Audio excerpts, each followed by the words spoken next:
attention to this dashcam footage captured by a local delivery driver on an ordinary Tuesday evening. See that figure balanced on top of the fence? Look closely at the posture, the way the body is positioned. Notice how still they are, completely motionless, like they're waiting for something or someone. The driver thought it was strange enough to save the recording, but didn't think much of it at the time. Just some weirdo, right? But this 30-second clip would become the key piece of evidence in one of the most disturbing kidnapping cases in recent history, because what you're looking at isn't just some person sitting on a fence. You're looking at a predator in the middle of a hunt. You know that moment when you're a parent and your kid is just a few minutes late coming home and you tell yourself not to panic? It's probably nothing. They're probably fine. For Viviana Castellano, that moment came on August 14, 2009, when her 12-year-old son Dimitri didn't come home from his paper route. Dimitri was one of those kids who never missed dinner. Ever. He was responsible, punctual, the kind of kid who actually enjoyed helping out. He'd had the same paper route for 8 months, delivering the Hillside Chronicle to 43 houses in their neighborhood of Crestwood Park, a quiet suburb outside Denver, Colorado. Same route every single day, home by 5:30, always. When 6 o'clock rolled around and there was no sign of him, Viviana called her husband Marco at work. Maybe Dimitri had stopped at a friend's house. Maybe his bike had a flat tire. Marco drove the paper route looking for their son while Viviana called every parent in Dimitri's class. At 6:47 p.m., Marco found Dimitri's bicycle. It was lying on its side 3 blocks from their house, right in front of the Henderson property. The newspapers were still bundled in the basket. Dimitri's backpack was still strapped to the handlebars. His water bottle was there. His phone was there. But Dimitri? Gone. Marco called 911 immediately, but you know how it goes with missing kids in those first few hours. The dispatcher was sympathetic, but not particularly alarmed. 12-year-old boy, probably met up with friends, probably lost track of time. He'll show up. They always do. But Dimitri didn't show up. Not that night. Not the next morning. And that's when a typical missing persons case became something much, much darker. The Crestwood Park Police Department assigned Detective Sarah Brennan to the case on August 15th, roughly 18 hours after Dimitri vanished. Brennan was a 15-year veteran with the department, and she knew the statistics. When a child goes missing and doesn't come home within the first 24 hours, the chances of finding them alive drop significantly with every passing hour. She started with the basics. Canvass the neighborhood. Talk to everyone who might have seen something. The problem was, nobody had seen anything unusual. It was like Dimitri had just evaporated into thin air. The bike was found outside 428 Maple Drive, the Henderson residence. Gerald and Patricia Henderson were both at work when Dimitri disappeared. Their security camera faced the front door, not the street, so it caught nothing useful. The neighbors on either side saw nothing, heard nothing. But here's where it gets interesting. 4 houses down from where the bike was found, there lived an elderly woman named Francesca Willoughby. Mrs. Willoughby was 73 years old, a widow who spent most of her time tending to her garden and watching the neighborhood from her living room window. She kept to herself mostly, but she noticed things, and what she'd been noticing for the past week had been bothering her. When Detective Brennan knocked on her door on August 16th, Mrs. Willoughby was almost relieved to finally tell someone. "There's been a man," she said, "sitting on my back fence, every evening for the past week, just sitting there, staring." Brennan asked her to explain. Mrs. Willoughby led the detective through her house to the back door. Her yard was modest, well-maintained, bordered by a 6-foot wooden privacy fence. "He sits right there," she pointed to the top of the fence line that separated her property from the alley behind the houses. "Every evening around dusk, for hours, just perched up there like a bird, watching." "Watching what?" Brennan asked. Mrs. Willoughby pointed across the neighboring yards. From this vantage point, you could see directly into several backyards, including one with a swing set and a trampoline. The Castellano residence. "I called the non-emergency line twice," Mrs. Willoughby said, wringing her hands. They said someone would come check it out, but nobody ever came. I thought I was just being a paranoid old woman, but then that boy went missing." Brennan immediately radioed for backup and requested that officers search the alley and surrounding area. But whoever had been sitting on that fence was long gone. Here's the thing about that initial interview with Mrs. Willoughby. Brennan didn't entirely believe her. Not because she thought Mrs. Willoughby was lying, but because it sounded so bizarre. Who sits on a fence for hours? And even if someone was doing that, what did it have to do with Dimitri's disappearance? The bike was found 4 houses away. There was no clear connection, but Brennan was thorough. She documented everything Mrs. Willoughby said. She took photos of the fence line and the sight lines to the Castellano house. She filed the report, and then she moved on to other leads. The investigation expanded rapidly. The FBI got involved on August 17th because of the possibility of an abduction. Special Agent Dennis Kowalski took over as lead investigator, with Brennan working alongside him. They organized search parties, brought in K-9 units, searched every inch of Crestwood Park and the surrounding areas. Viviana and Marco Castellano appeared on the local news, begging for information. Viviana's face was swollen from crying, her voice breaking as she pleaded with whoever had her son to bring him home. Marco stood beside her, his jaw clenched, looking like a man barely holding himself together. The community rallied. Volunteers printed flyers with Dimitri's face and plastered them on every telephone pole and storefront window for miles. The local AM radio station ran a segment every hour. Tips started coming in, but none of them led anywhere. The Castellanos' home became a makeshift command center. Family members flew in from across the country. Viviana's sister Rosa took time off work to stay with them, cooking meals nobody ate and answering phone calls from well-meaning neighbors. Marco's brother Tony organized civilian search parties that combed through nearby parks and wooded areas every weekend. But the house felt empty despite all the people. Dimitri's bedroom remained untouched. His bed made. His homework still sitting on his desk from the night before he disappeared. Viviana would sometimes go in there and just sit on his bed, holding one of his shirts, breathing in the fading scent of her son. The worst part was the not knowing. If something terrible had happened, as horrible as that would be, at least they'd know. At least they could grieve and eventually try to heal. But this limbo of hope and despair was torture. Every time the phone rang, Viviana's heart would stop. Every time there was a knock at the door, Marco would rush to answer it, thinking maybe, just maybe, their son had come home. Days became a week became 2. The media attention started to fade. Dimitri's story moved from the front page to the middle sections of the newspaper. The volunteers slowly stopped showing up to search. People had lives to get back to, jobs to return to. The Castellanos understood, but it still hurt. The world was moving on while they remained frozen in that horrible moment when their son vanished. Detective Brennan, though, never stopped working the case. She reviewed every piece of evidence dozens of times. She re-interviewed witnesses. She followed up on every tip, no matter how unlikely. There had to be something they were missing, some detail that would crack this thing open. She kept coming back to Mrs. Willoughby's statement, the man on the fence. It was such a specific, bizarre detail. Why would someone do that? What was the purpose? Brennan started researching similar cases, looking for any pattern that might match. She searched databases for unsolved child abductions, paying special attention to cases with unusual circumstances. What she found disturbed her, but it didn't quite fit.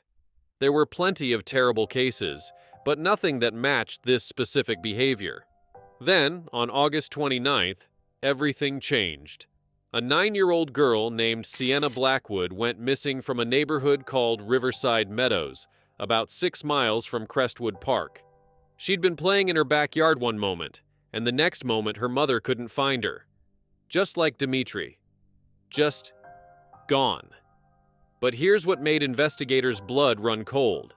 The Blackwoods had a fence, a 6-foot wooden privacy fence surrounding their backyard, and 3 days before Sienna disappeared, Her father, Terrence,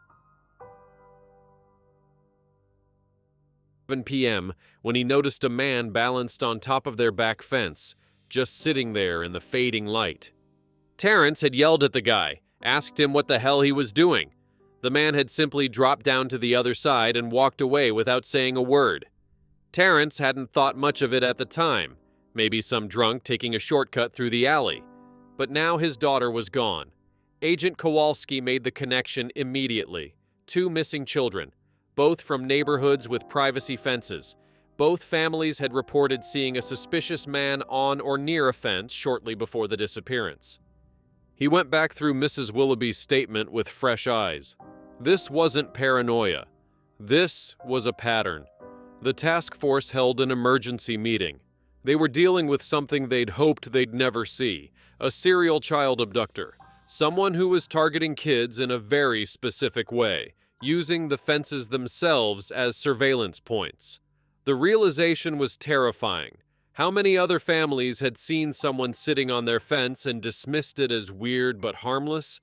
How many opportunities to stop this person had been missed because the behavior seemed too strange to be dangerous? The media caught wind of the pattern, and panic spread through Denver's suburban communities like wildfire. Parents stopped letting their kids play outside unsupervised. Fence installation companies reported a surge in people wanting to remove their privacy fences or install security cameras. Hardware stores sold out of motion sensor lights and alarm systems. Neighborhood watch groups formed overnight. Residents started patrolling their own alleys, looking for suspicious activity. Some people took it too far, confronting anyone who looked out of place, calling the police on joggers and delivery workers. The fear was palpable, and it changed the entire character of these once peaceful suburbs. The Castellanos watched the news coverage of Sienna's disappearance with a mixture of horror and something that felt almost like relief. Horror because another family was going through this nightmare. But relief because maybe, finally, this would lead to answers about Dimitri. Viviana reached out to Claudette Blackwood, Sienna's mother. They met for coffee at a small diner, 2 mothers united by the worst experience imaginable. They didn't talk much at first, just sat across from each other crying. What was there to say? But eventually they found comfort in each other's company. Someone who truly understood the specific agony of having a child taken. They started meeting regularly, supporting each other through the endless days of waiting. They attended each other's press conferences, stood beside each other when facing the cameras and reporters. The media started calling them the Fence Mothers, a name that made both women wince, but which stuck anyway. Then on September 18th, it happened again. 7-year-old Jasper Trent vanished from the suburb of Pinewood Grove, 9 miles from the first 2 abductions. His mother had sent him outside to play in the backyard at 4 p.m. When she called him in for dinner at 5:30, he was gone. The back gate was open, and yes, they had a wooden privacy fence, 3 children, 3 fences. The pattern was undeniable now, but this time they had something else, something the other families didn't have. The house directly behind the Trents belonged to a man named Oscar Delgado, and Oscar was paranoid about package thieves. He'd installed motion-activated cameras all around his property, including one that faced the alley behind the houses. The camera had been recording when Jasper disappeared, and it had captured something.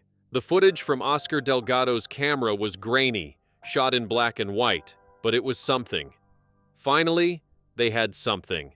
The timestamp read 4:47 p.m. on September 18, 2009. The alley behind the houses was empty except for some trash cans and overgrown weeds. Then, at 4:52 p.m., a figure appeared in frame. A man. Tall, extremely thin, wearing dark clothing. He walked with a strange, fluid grace, almost like a dancer. Here's what made everyone watching the footage feel sick. The man didn't walk up to a fence and climb it like a normal person would. Instead, he approached the wooden fence that bordered the Trent property, placed his hands on top, and then pulled himself up in one smooth, effortless motion. His legs came up, his body folded, and suddenly he was balanced on top of the 6-foot fence, crouched like a gargoyle. And then he just sat there, completely still, staring into the Trent backyard where, presumably, 7-year-old Jasper was playing. The footage continued for another 18 minutes. The man didn't move, didn't shift position, just watched. Then, at 5:11 p.m., he stood up on the fence, still balanced perfectly on the narrow wooden beam, and dropped down into the Trent's backyard, out of frame. The camera caught him again at 5:19 p.m., climbing back over the fence with something large wrapped in what looked like a tarp, moving with the same disturbing grace.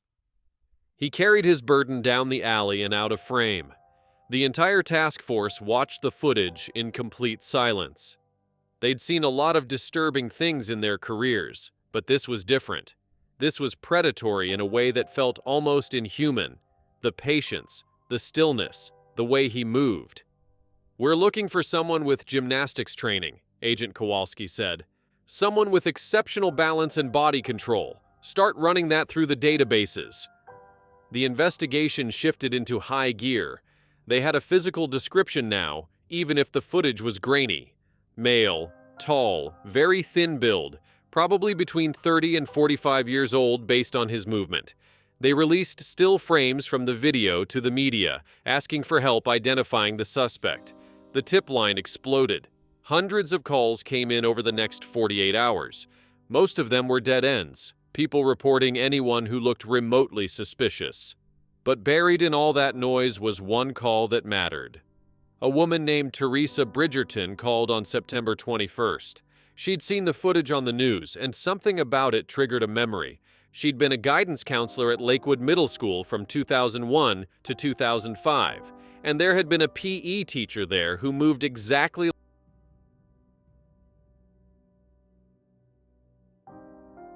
His name was Tobias Merrick. He'd been hired in 2003 to teach physical education and coach the school's gymnastics team. He'd been good at his job. The kids seemed to like him. But there had been issues.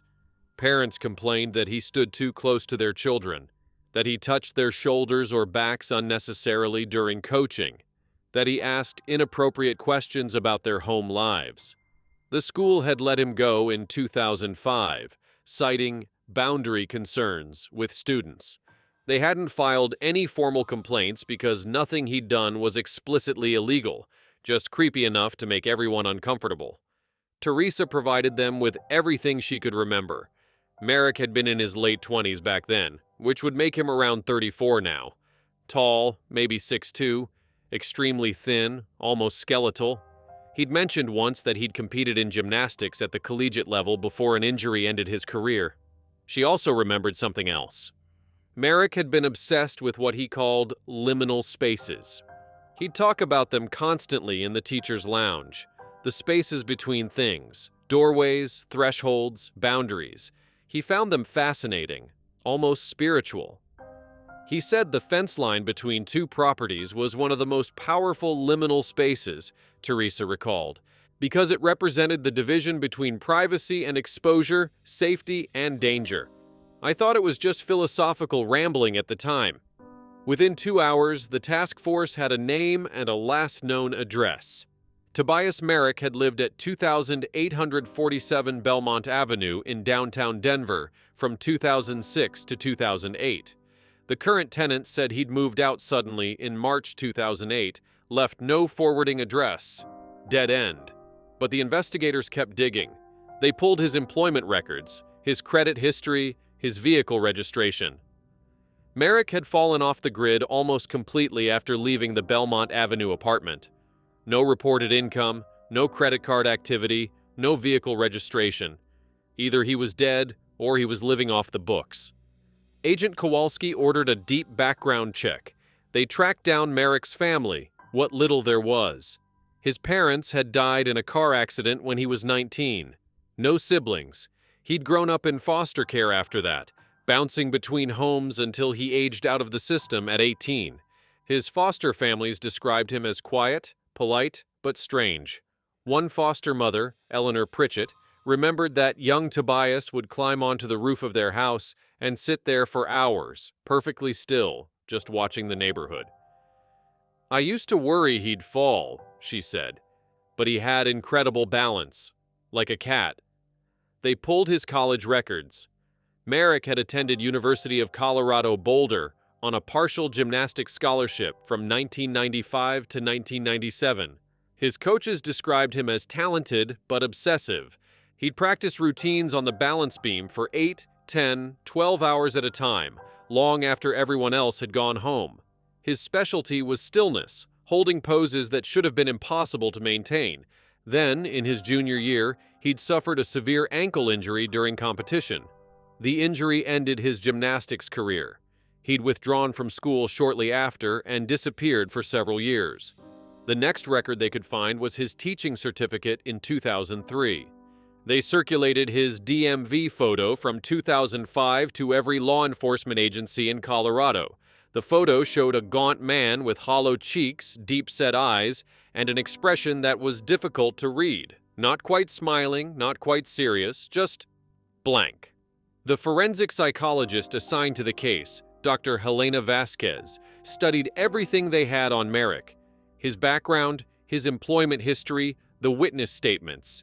She compiled a profile that was deeply unsettling. "You're dealing with someone who views himself as existing outside normal social boundaries," she told the task force. "The fence-sitting isn't just surveillance, it's symbolic. He's literally positioning himself on the boundary between one space and another, neither here nor there. It gives him a sense of power and control." She explained that the loss of his gymnastics career had likely been devastating for someone whose entire identity was built around physical control and balance. He's recreating that sense of mastery through these abductions. He's teaching these children what he lost, forcing them to understand balance the way he defines it. 3 days later, they got a hit. A gas station attendant in Aurora recognized Merrick as a regular customer who always paid cash. He usually came in late at night, bought junk food and energy drinks, and left without making conversation. The attendant remembered him because of how skinny he was and how he moved. "Like a spider," the attendant said. "Gave me the creeps." Surveillance footage from the gas station confirmed it was Merrick. He'd been there as recently as September 22nd, which meant he was still in the area, still hunting. The FBI set up surveillance at the gas station, hoping he'd return. They also started showing Merrick's photo around the neighborhoods where the children had been abducted, asking if anyone had seen him. Breakthrough came from an unexpected source. A teenage boy named Caleb Morrison from Crestwood Park saw Merrick's photo on the news and called the tip line. He'd seen that exact man several times over the summer, always at dusk, always walking through the alleys behind the houses. Caleb had thought it was weird but hadn't said anything because the guy wasn't technically doing anything wrong. Just walking. He had this way of looking at the fences, Caleb told detectives, like he was studying them, and a couple times I saw him actually climb up and just sit there for a while. I thought maybe he was homeless or something. I feel terrible now that I didn't say anything. Brennan reassured the kid that he couldn't have known, but Caleb was clearly beating himself up over it. If he'd reported it earlier, maybe the Blackwood girl would still be home. Maybe the Trent boy would be safe. That guilt would stay with Caleb for years. The pieces were coming together, but they still didn't have Merrick in custody. And more importantly, they didn't know where the children were. Were they still alive? Was Merrick keeping them somewhere? The questions haunted everyone on the task force. Viviana Castellano hadn't slept properly in over a month. She'd lost 15 pounds. She spent every waking hour either searching for her son or sitting by the phone, praying for news. Any news. Mark leave from his job. Their lives had become a living nightmare of not knowing. The same was true for the Blackwood family and the Trent family. 3 families, 3 missing children, and a monster who seemed to be able to disappear as easily as he made the children disappear. The pressure on law enforcement was immense. The mayor held daily press conferences demanding updates. The governor got involved, offering state resources. The media was relentless, camping outside the police station, ambushing investigators as they left work. And through it all, the families waited. Viviana would sit in Dimitri's room for hours, sometimes talking to him like he was there, telling him about her day, promising him they were doing everything possible to bring him home.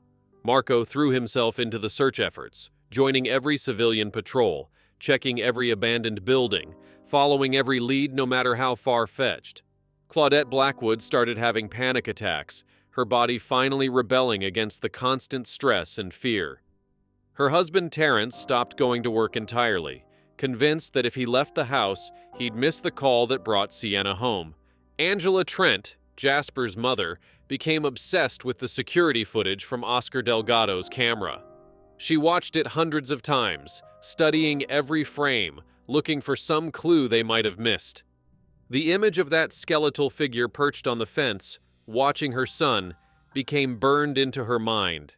Agent Kowalski made a decision. They needed to be proactive. Merrick wasn't going to show up at the gas station again. He was too smart for that. They needed to find where he was living. The team went back through every piece of evidence they had: credit records, employment history, known associates. Merrick had no family in Colorado. His parents were deceased, no siblings, no close friends that anyone could identify. But there was one detail that kept nagging at Detective Brennan. When Merrick had left the Belmont Avenue apartment in 2008, the landlord had mentioned that the apartment was found almost completely empty. No furniture, no personal belongings, just some trash and photographs. Brennan had the old case file pulled. The landlord had found about 30 Polaroid photographs scattered on the floor of the apartment. He'd thrown most of them away, but he'd kept a few because they were so odd. Just pictures of fences. Wooden fences from different angles, all taken from a low perspective. The landlord still had those photos in a box in his garage. Brennan drove out to get them on September 28th. There were 7 Polaroids total. Each one showed a different residential fence, photographed from what looked like ground level in an alley. In the bottom right corner of each photo, there was a handwritten date and time. Brennan felt her stomach drop when she realized what she was looking at. These weren't just random photos, these were surveillance logs. Merrick had been documenting the fences, marking when he'd scouted them. She cross-referenced the dates on the photos with missing children cases in the Denver area going back 5 years. Her hands started shaking. 4 of the 7 photos matched addresses where children had gone missing between 2004 and 2007, cases that had never been solved. Cold cases where the children had simply vanished without a trace, and the investigations had eventually stalled out. 8-year-old Marcus Chen disappeared from his backyard in June 2005. His family had a wooden fence. 10-year-old Isabella Rodriguez vanished while playing outside in August 2006. Wooden fence. 6-year-old Ethan Kowalski, gone in April 2007. Same story. Tobias Merrick hadn't just taken 3 children. He'd been doing this for at least 5 years, possibly longer. And if the pattern held, those earlier victims were still missing, presumably dead. Brennan brought the photos to Kowalski. They spread them out on the conference table and stared at them, feeling sick. How had this guy been operating for so long without anyone noticing the pattern? The answer was simple and devastating, because nobody thought to look. Who would connect seemingly random child disappearances across different jurisdictions over several years with someone sitting on fences? It was too bizarre, too specific. The kind of detail that seemed meaningless until suddenly it was everything. Kowalski called an emergency press conference. They released Merrick's photo to every news outlet in the region and classified him as armed and extremely dangerous. They didn't mention the old cases yet, didn't want to cause additional panic, but internally the task force was now working under the assumption they were dealing with a serial killer. The public response was massive. Merrick's face was everywhere. On the news, on social media, on flyers. Someone had to know where he was. Meanwhile, the forensics team was analyzing every frame of the dashcam footage and the security camera footage, trying to extract any additional information.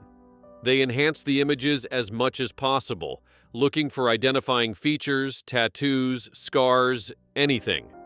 One forensic analyst noticed something interesting in the security footage from Oscar Delgado's camera. In one frame, when Merrick was climbing back over the fence with the wrapped bundle, a small object fell from his pocket. The analyst zoomed in as much as the image quality would allow. It looked like a key ring. They went back to the Trent's alley with metal detectors and searched for hours. Finally, they found it. A single key on a plastic key ring. The key was labeled with a code, FC-47D. A quick search determined that FC stood for Fort Collins, and the format matched the key codes used by Secure Space Storage, a storage facility company with locations throughout Colorado and Wyoming. The numbers indicated a specific unit. They had a location.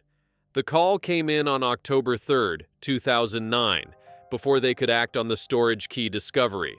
A landlord in Commerce City named Paul Hernandez saw Merrick's photo on the news and recognized his tenant.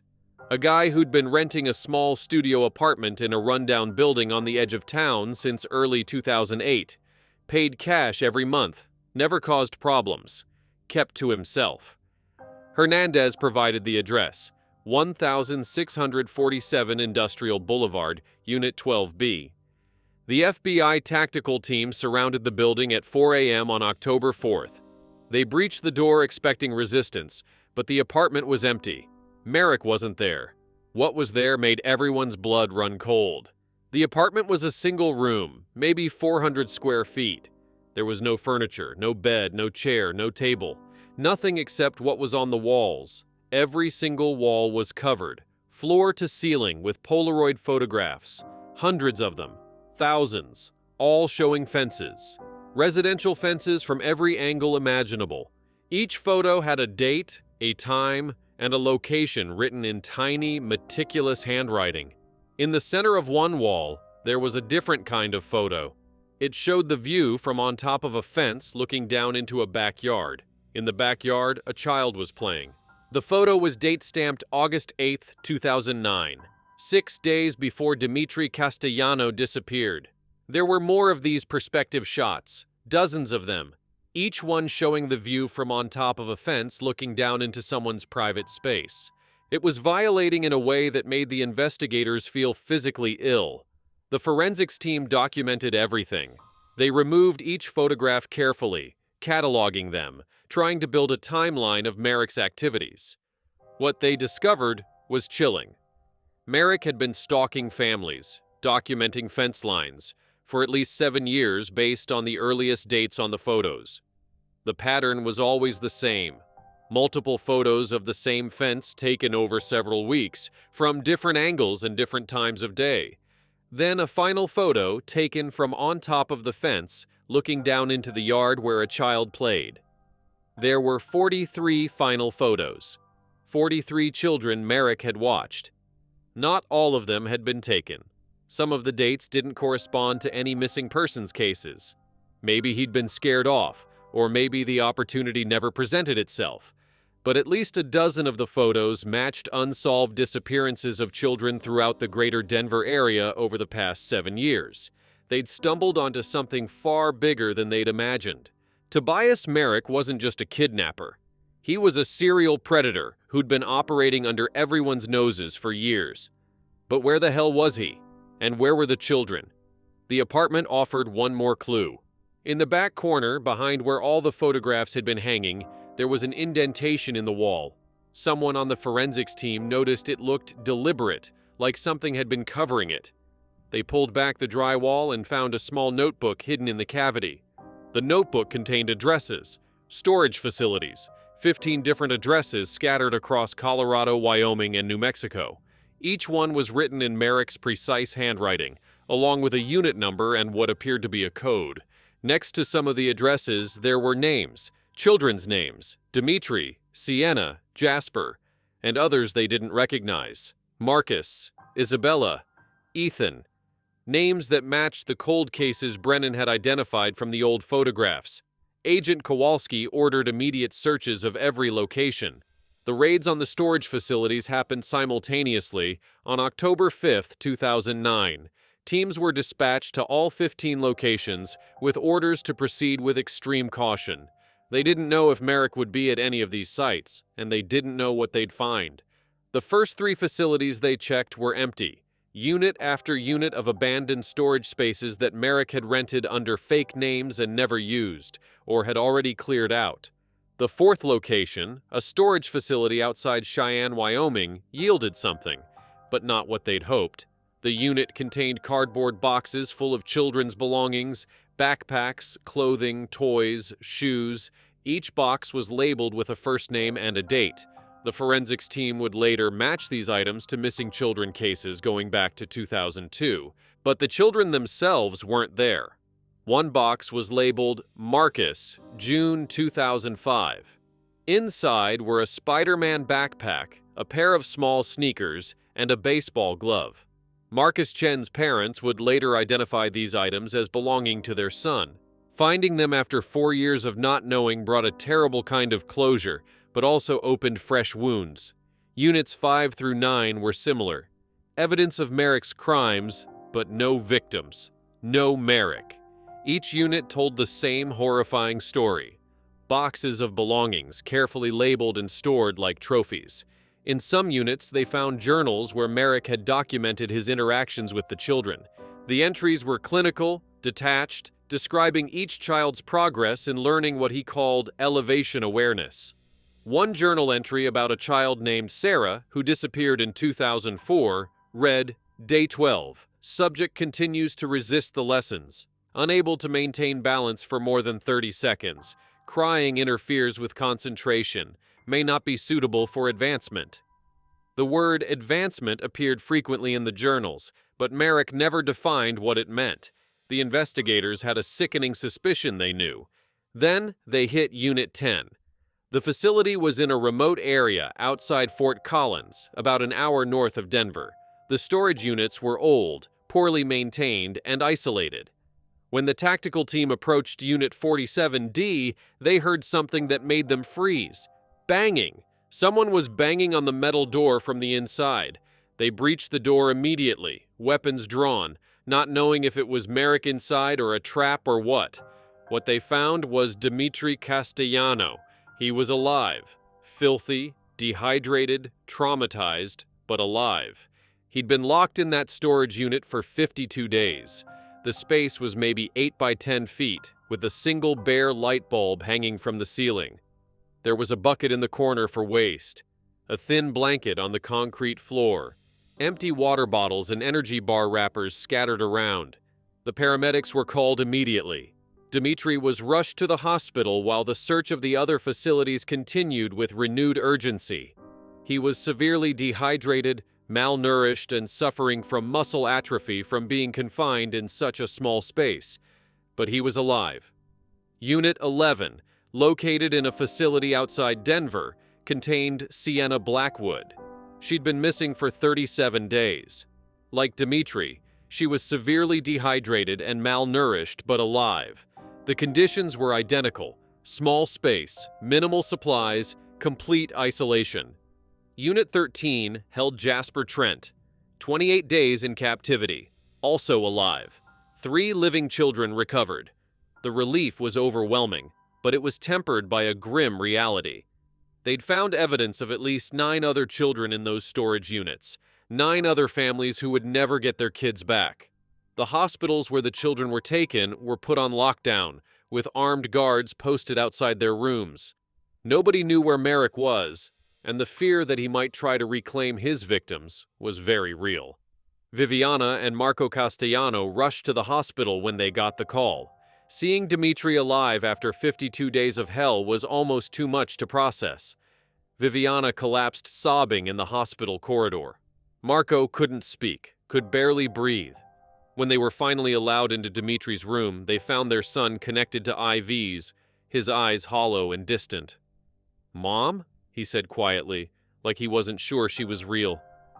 "I'm here, baby," Viviana whispered, taking his hand.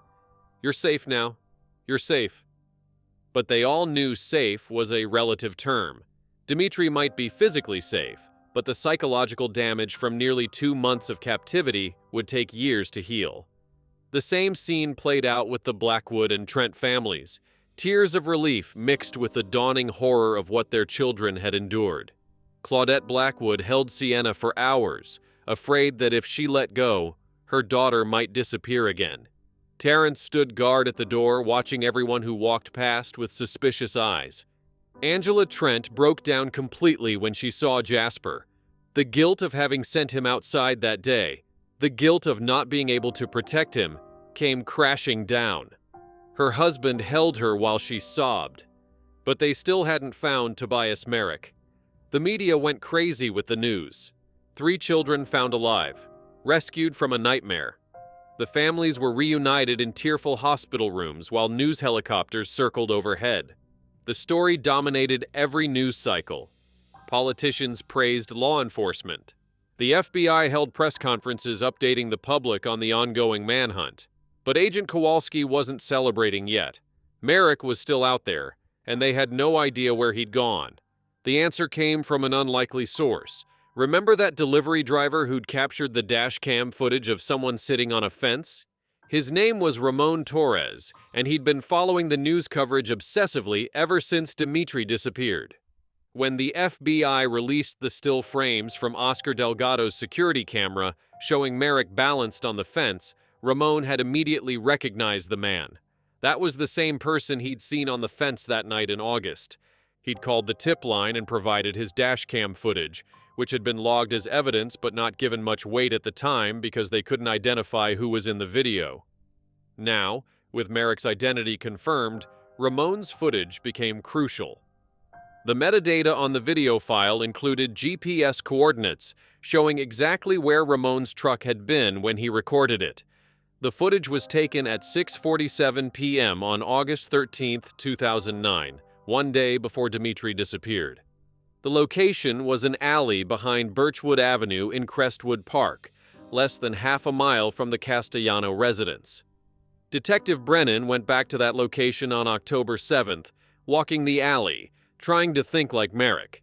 If he'd been scouting this area repeatedly, there had to be a reason.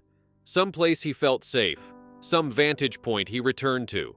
She found it 3 blocks down, an abandoned house at 892 Birchwood Avenue.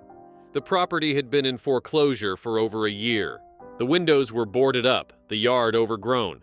But when Brennan walked around to the back, she found fresh disturbances in the dirt near the fence. Someone had been climbing over. She called for backup. The tactical team arrived within 15 minutes. They surrounded the property and announced their presence. No response. They breached the front door and swept through the abandoned house room by room. Empty. But in the basement, they found evidence that someone had been living there recently. A sleeping bag, empty food containers, and more Polaroids. Dozens of them, showing the same fences they'd found in the apartment on Industrial Boulevard. In one corner of the basement, there was a makeshift workspace. A folding table with a map of Denver spread across it. Dozens of locations were marked with red X's. Each X represented a house with a wooden fence. Each X represented a potential victim. On the wall above the table, Merrick had written something in black marker. Elevation is liberation. The view from above reveals all truths. Those who resist remain earthbound. It was like a manifesto, a glimpse into the twisted philosophy that drove his actions. But no Merrick. He was gone. Again. The frustration was overwhelming. They were always one step behind this guy, and every time they thought they had him, he slipped away. It was like he could sense when they were closing in, like he had some sixth sense for danger. The task force worked around the clock. They monitored every storage facility in the region. They staked out the gas station in Aurora. They tracked down every person who'd ever had contact with Merrick, no matter how tangential. Teachers, former landlords, people he'd competed against in gymnastics competitions years ago. A pattern emerged from the interviews. Everyone described Merrick the same way. Quiet, polite, but fundamentally disconnected. Like he was observing human behavior from the outside rather than participating in it. One former gymnastics teammate said, "It was like talking to someone who was pretending to be human but didn't quite get it right." Dr. Vasquez, the forensic psychologist, updated her profile. "He's not going to run," she told the task force. "Running would mean admitting defeat, and he doesn't see himself as defeated. He'll either find a new hunting ground and start over, or he'll do something dramatic to reclaim control of the narrative. Her words would prove prophetic. Then on October 9th, something unexpected happened. Tobias Merrick walked into the Crestwood Park Police Department and turned himself in. He was calm, polite even. He approached the front desk and asked to speak with Agent Kowalski directly. The desk sergeant, thinking this was some kind of joke or mental health crisis, almost didn't take him seriously. Then he looked at the man's face and realized who he was. Within seconds, Merrick was surrounded by officers with weapons drawn. He didn't resist. He placed his hands on his head without being asked and dropped to his knees when ordered. "I'd like to make a statement," he said calmly as they handcuffed him. "I've completed my work and I'm ready to discuss it." The interrogation was conducted in a small room with cameras recording every second. Merrick sat with perfect posture, his hands folded on the table, his expression neutral. Despite being in custody, despite facing multiple life sentences, he seemed utterly at peace. "I'd like to make a statement," he said once Agent Kowalski and Detective Brennan were seated across from him. Kowalski read him his rights. Merrick waived his right to an attorney without hesitation. "I want to clarify something," Merrick began. "I never intended to hurt any of them. That was never the purpose." Kowalski asked him what the purpose was. Merrick's answer was chilling in its sincerity.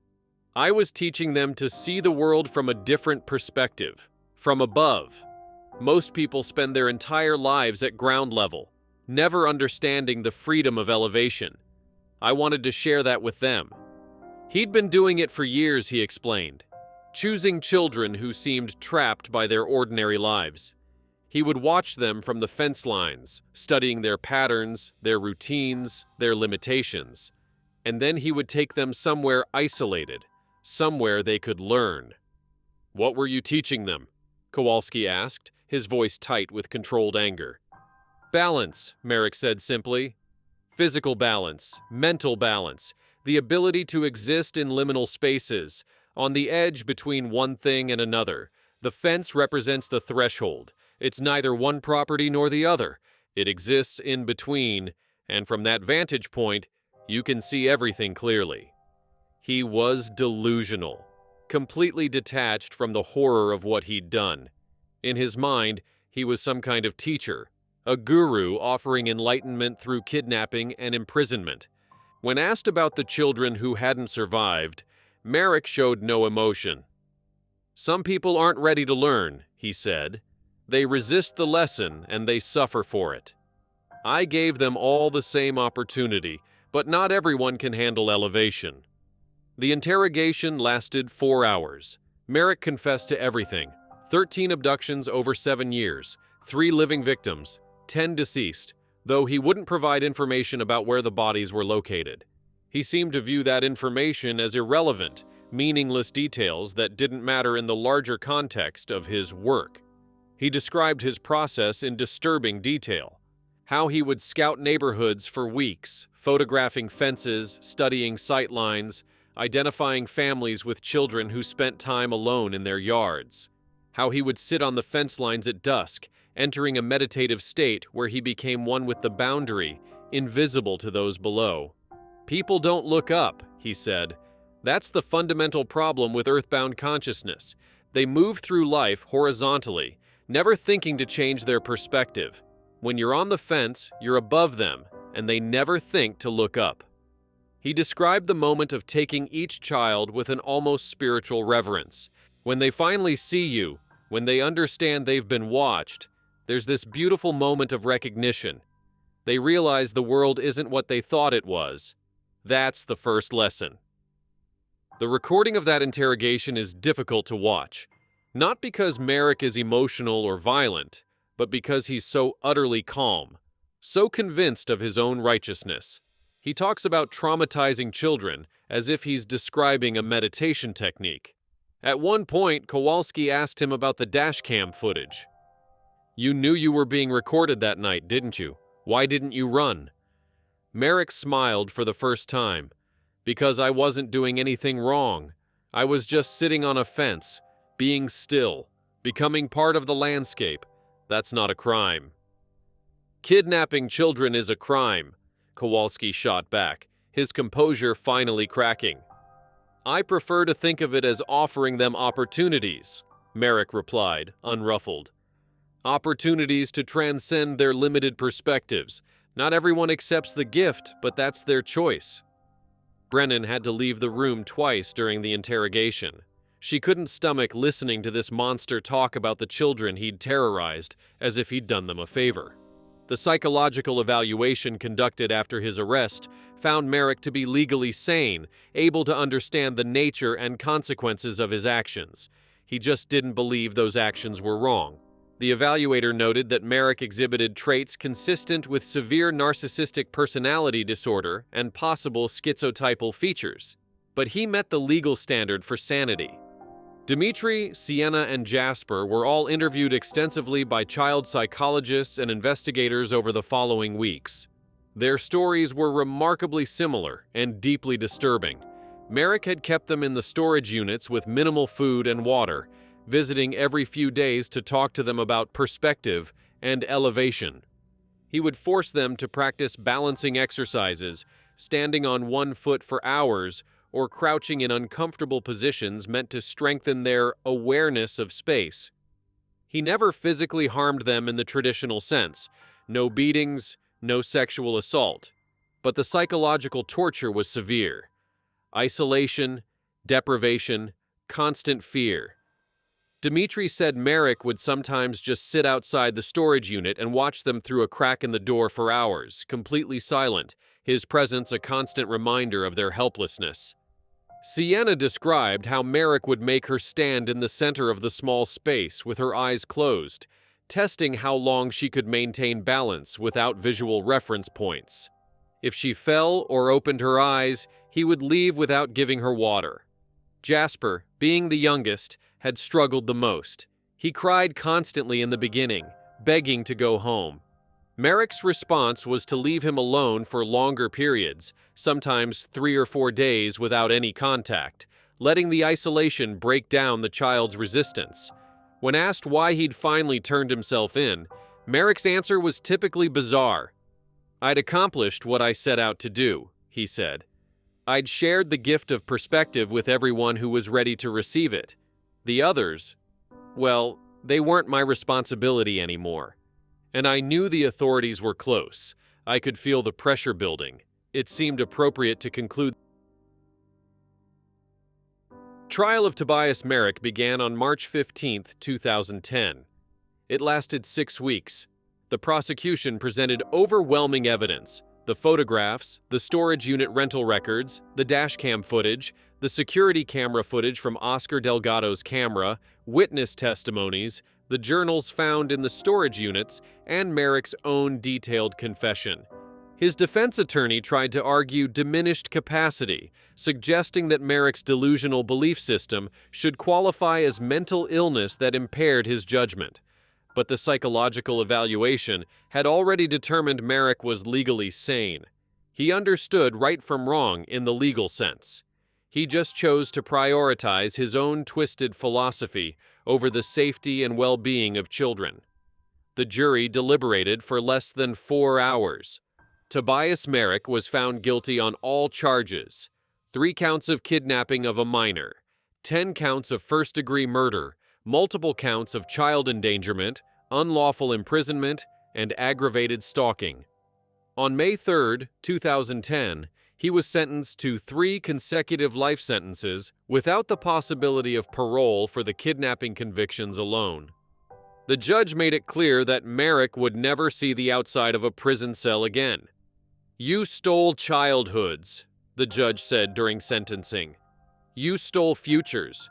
You stole peace from families who will never fully recover from what you've done. You speak of elevation and perspective, but the only perspective you've given anyone is a view into the depths of human depravity. The only mercy this court can offer is ensuring you never have the opportunity to hurt another child again." Merrick showed no reaction to the sentence. He was led out of the courtroom with the same calm, detached expression he'd worn throughout the entire trial,